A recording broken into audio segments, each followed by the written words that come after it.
तो दोस्तों नमस्कार प्रणाम। मैं सावित्री अपने YouTube चैनल सावित्री में आप लोगों का बहुत बहुत स्वागत करती हूँ। मैं एक बहुत ही मज़ेदार चुटकुला गीत लेकर आई हूँ। आप लोगों को पसंद आए तो लाइक सब्सक्राइब कमेंट करिएगा और कमेंट में जरूर बताइएगा। पिया मनाऊ बिया गैला लुइया से, पिया मनाऊ बिया गैला लुइया से, हे लुइया से हो लुइया से, पिया मनाऊ बिया गैला लुइया से,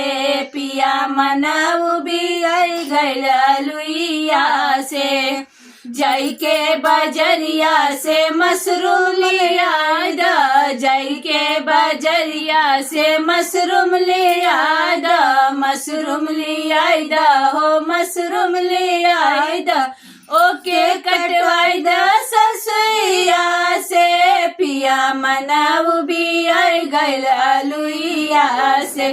पिया मनाऊ बिया गैला लुइया से, पिया मनाऊ बिया गैला लुइया से, काट और धो के सासू जी धैली, काट और धो के सासू जी धैली, ओ मसाला पिसाई दा जेठनिया से, पिया मनाऊ बिया गैला लुइया से, मसाला पिसाई दा जेठनिया से, पिया मनाऊ बिया गैला लुइया से, हे लुइया से हो लुइया से, पिया मनाऊ बिया गैला लुइया से।